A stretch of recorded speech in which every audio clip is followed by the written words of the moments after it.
Alright, violins, we're working on Les Toreadors, and this is the excerpt for chamber.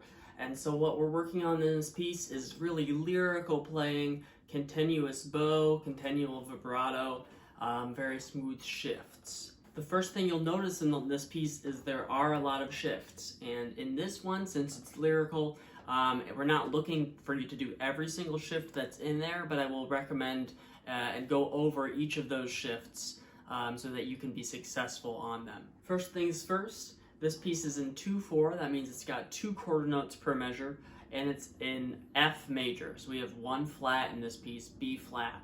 That's going to be tricky on the A string. You have to make sure that you have the extended finger pattern in first position. There's a whole step between all of those notes. Another B flat that's kind of tricky is in 3rd position on the D string. You have 3rd finger B flat, and that's a low 3 next to 2nd finger A. So that low 3 has to be right next to A.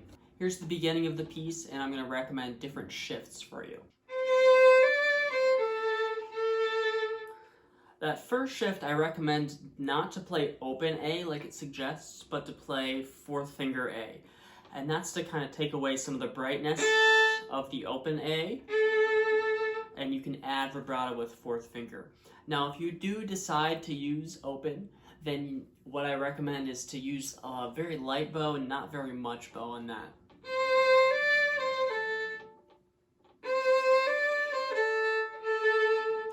And using more on the 2nd finger after you shift.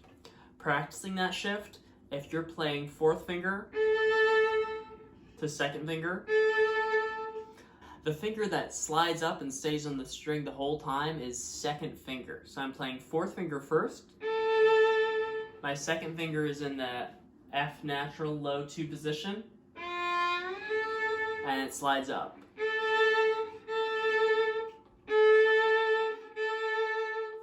Moving on, measure 3, you should be in 3rd position, and this is the best place to play this because you have to play A, G, A, B flat. If I was to play that in 1st position, first of all, I either have to use open or 4th finger up to low 1. And that's pretty tricky to do. So I recommend in 3rd position. Next measure. Here, shift back to 1st position, low 2. So in that first line, you will be shifting 2-ish times if you do what's recommended. The next line, you're gonna actually just shift to 3rd position and stay there. And so, technically you could do it in 1st position, but it's actually much easier in 3rd, and this is why we have 3rd position. This is why it exists. So we shift up to the note G.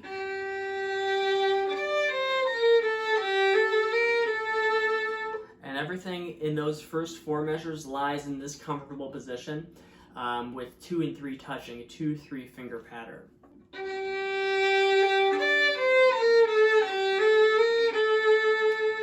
At this moment, I go to the G string for that E. You can kind of lean into that E a little bit. And then I'm going to have high 1 and high 3 on the D string. And that outlines a E major chord. E, G sharp, and B. Here's that whole phrase.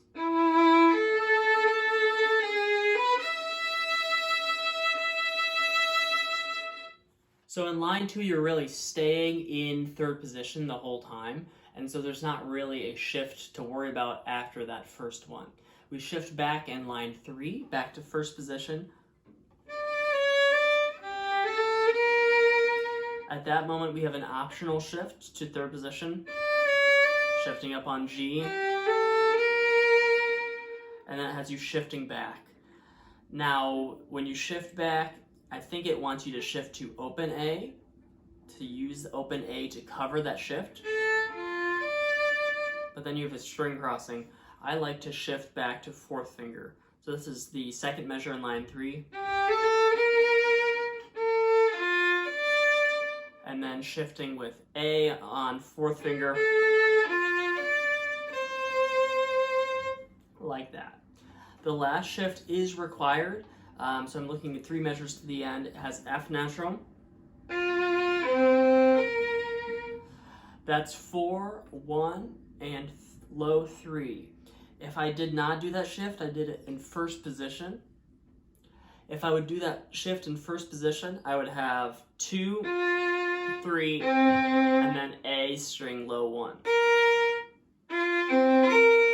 And you get a clipping of the string as you do that string crossing. So that last shift really is required.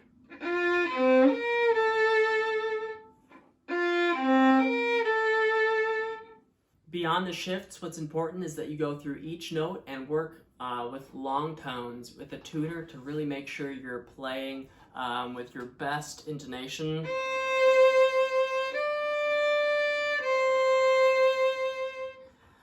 And then try to add vibrato to each note. Now you'll notice that I'm trying to do vibrato on every single note because this is a lyrical excerpt. And that means even on those 16th notes, I'm trying to do vibrato.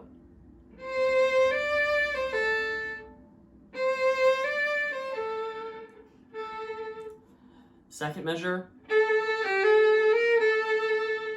So I'm trying to get that vibrato motion to continue through all of my fingers there.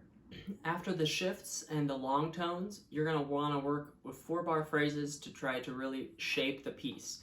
And in 4-bar phrases, we need 2 bars crescendo. The apex, the top of that dynamic, is somewhere in the 3rd bar, and then decrescendo.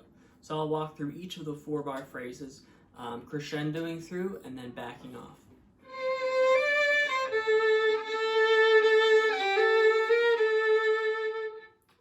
Sometimes in this piece you're going to have a half note, a longer note, and since it's the melody and since it's lyrical, you have to try to crescendo through that long note. Sometimes we say back off on long notes, but in this case you're playing alone and it is a lyrical solo, so really bring out those long notes.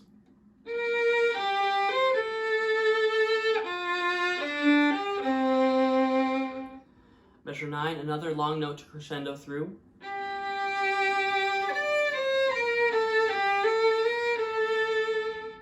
Now in the next phrase, in bar 15, I have a 2-bar long note. And so you want to crescendo and do the up bow like it suggests, but crescendo through both of those bars.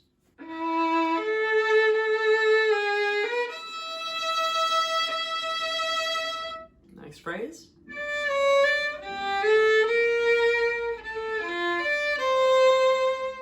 Then decrescendo to the end. Alright folks, that's what I would work on in Les Toreadors. If you want to work with me one-on-one, happy to set up a video meeting with you. You can contact me through Remind or through Google Classroom.